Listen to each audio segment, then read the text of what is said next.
Hello दोस्तों, आज हम लोग विजन आईएएस टेस्ट 1 2020 क्वेश्चन 61 से 70 तक देखेंगे। प्रीवियस वीडियो हम लोगों ने क्वेश्चन 60 तक देख चुके हैं, तो आप लोग प्रीवियस वीडियो में जाके प्लेलिस्ट में देख सकते हैं। Let's see the question. अभी आपका question 61 correct. Consider the following statement with reference to the theory of the basic structure of the constitution. तो बेसिक स्ट्रक्चर ऑफ कॉन्स्टिट्यूशन में क्या बताता है, तो देखते हैं। It places the judiciary as final authority in deciding if an amendment violates basic structure and what constitute the basic structure। तो ये तो करेक्ट स्टेटमेंट है कि जुडिशरी ही आपका बताएगा कि कैसी चीज़ आपका बेसिक स्ट्रक्चर में होना चाहिए। केशवानंद भारती केस में हम लोगों ने देखा था, तो सी एक सही है। फिर है आपका there is no mention of this theory in the constitution. अब कॉन्स्टिट्यूशन जब बना था तो वहाँ पे थ्योरी आपका मेंशन किया गया था, चाहे जुडिशरी आया तो ये मेंशन नहीं किया गया। जस्ट एक आपका है कि लॉ आपका है कि आपका बेसिक स्ट्रक्चर फॉलो करना चाहिए।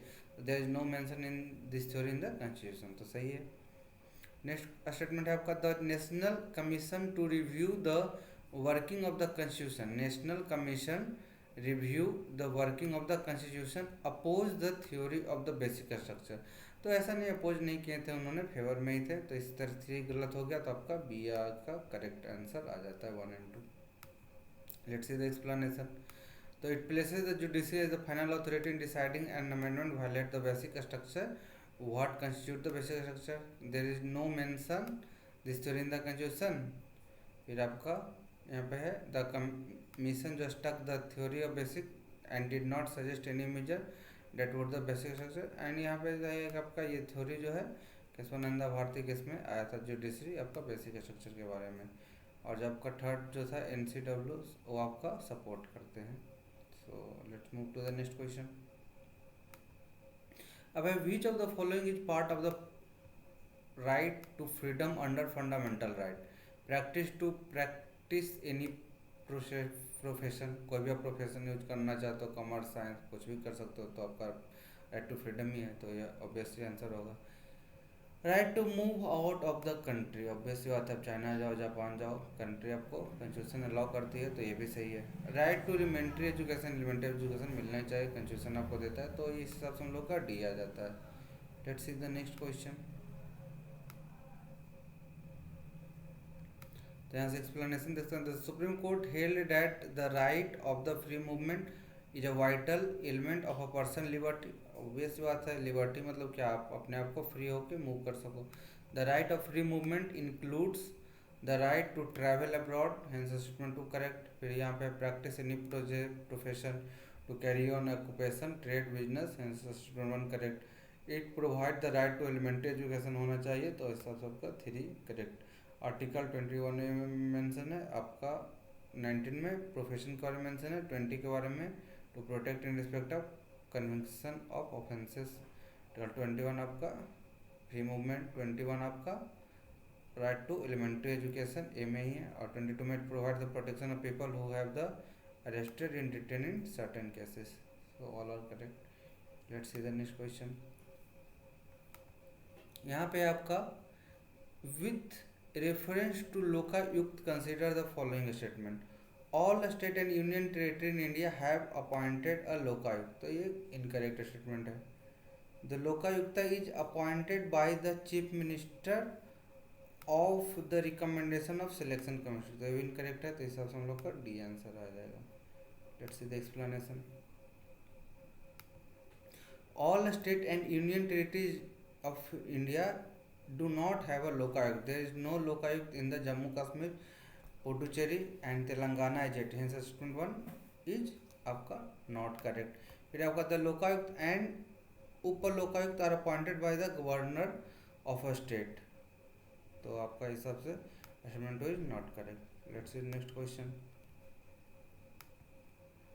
यहाँ पे है आपका in the context of right to property, जो आपका इनिशियल कॉन्स्टिट्यूशन में मेंशन था, कंसिडर द फॉलोइंग स्टेटमेंट।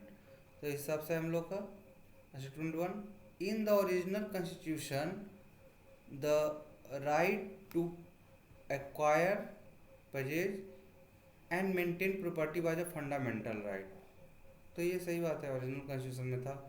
फिर आपका 9th अमेंडमेंट हुआ था लैंड का, फिर है आपका 9 schedule statement 2 in 1973 the Supreme Court gave a decision that the right to property was not part of the basic structure। तो ऐसे स्टेटमेंट है आपका। सुप्रीम कोर्ट जो था डिसीजन दिया कि भैया क्योंकि रेलवे कोई भी कंस्ट्रक्शन में उसको आपको क्या हो रहा था, डिफ़िकल्टी हो रहा था एक्वायर करने में, एक्विजिशन करने में, इसलिए राइट टू प्रॉपर्टी को एक हटा ही दिया गया। तो ये करेक्ट स्टेटमेंट है। Currently the right to property is not recognised by the constitution. वैसा थोड़ी कि कॉन्स्टिट्यूशन इसको रिकॉग्नाइज नहीं करेगा, प्रॉपर्टी है आपका तो obviously constitution will protect it. तो इसलिए से आप हमसे सी आ गया 1 and 2।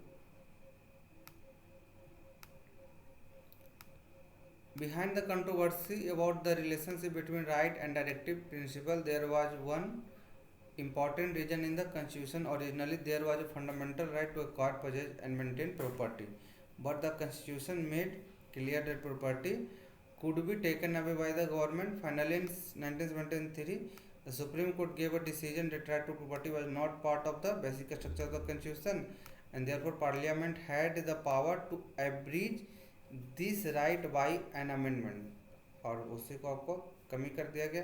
1978 द 44th amendment to the constitution remove the right to property from the list of fundamental right and converted into constitution right under article 300A। Next question है आपका, which of the following recommendation were made by Sardar Swaran Singh committee with reference to the fundamental duty. तो यहाँ पे it recommended the inclusion of a separate chapter of fundamental duty in the constitution. सही बात है, उन्होंने recommendation दिया था।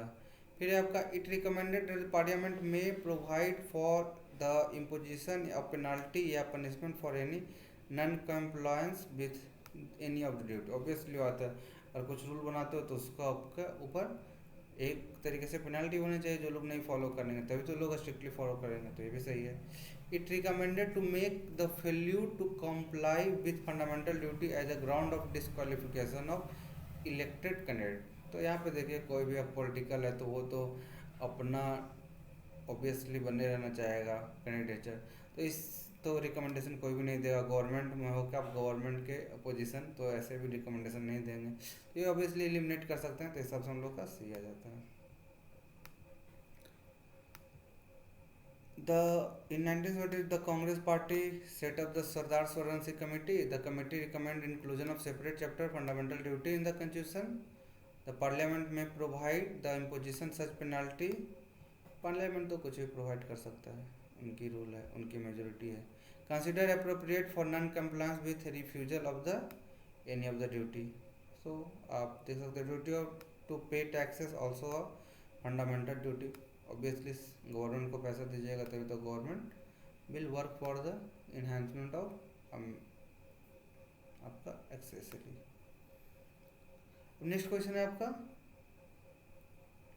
With reference to the Constitution Assembly consider the following statement.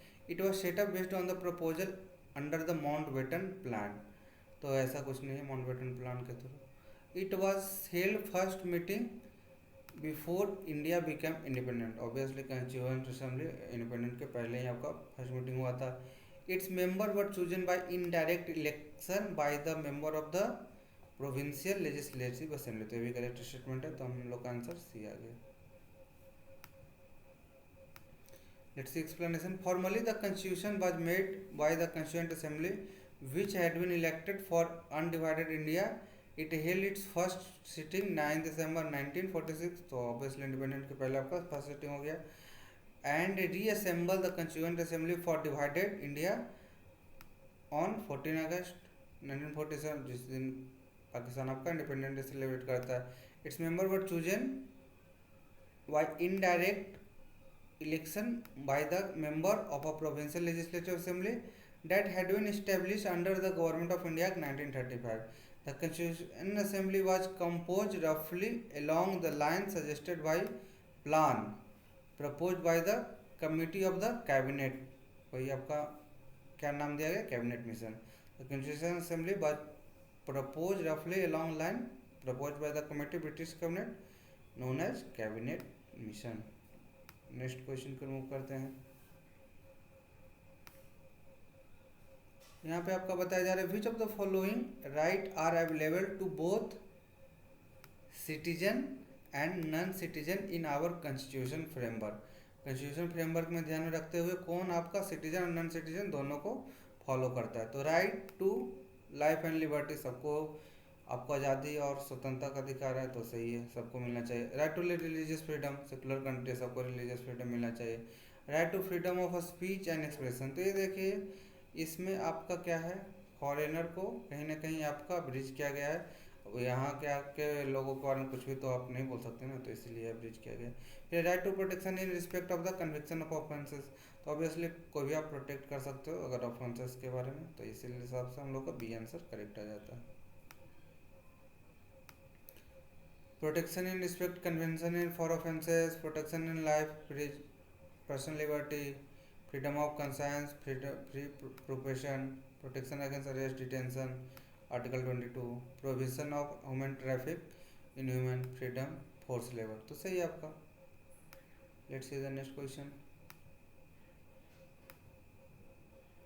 Preamble declare India as sovereign. What does this imply? There is no authority of India and is free to conduct its own affair. तो सही है, India के ऊपर कोई भी rule नहीं कर सकता, इसलिए आपका सॉवरेन है. India can acquire a foreign territory या it can cede a part of it territory in favour of a foreign state, तो सही है, ये आपका सॉवरेनिटी को इंडिकेट करता है, तो इस हिसाब से हम लोग का आंसर सी आ गया. Statement 1 is correct. Sovereign means India is neither dependency nor a dominion of any other state. There is no authority above it and it is free to conduct its own affairs. Statement 2 is correct. Being a sovereign state, India can either acquire a foreign territory or cede a part of territory in favor of foreign state. Second last question आज के session का है. Which of the article Constitution of India safeguard one right to privacy? तो article 21 सबसे easy question. The Constitution of India guarantees right to life, liberty, ambit Article 21 expand years of judiciary. The right to privacy is protected intrinsic part of right and personal liberty under Article 21, part of freedom, guarantee against part 3 of the Constitution. Correct statement. Next question है आपका last question आज के session का. Which of the following is latest addition to list of the fundamental duty under the Constitution of India? सबसे latest कौन सा edition होगा? To protect and improve the natural environment including forest, lake, river, wild life and to have compassion for living creature. तो देखिए, तो जब से आपका बना था तभी से आपको ड्यूटी में मेंशन है. फिर to develop the scientific temper, तो साइंटिफिक टेम्पर तो शुरू से ही होना चाहिए था भी. To provide opportunity of education to his child or what between the age of 6 and 14, तो ये आपका लेटेस्ट एडिशन है, तो सी आंसर हो जाएगा. To strive toward the excellence in all sphere individual, तो ये आपका पहले से था. Though the right and duty of the citizen are collective and inseparable, the original constitution one more fundamental duty was added, आपका 21 है inserted below 20 right to education fundamental. One of the duty added to provide opportunity for education to his child या ward between the age of 6 and 14 year. The duty was added by the 86 constitution amendment act 2002. This is all. Thank you so much. These are the references.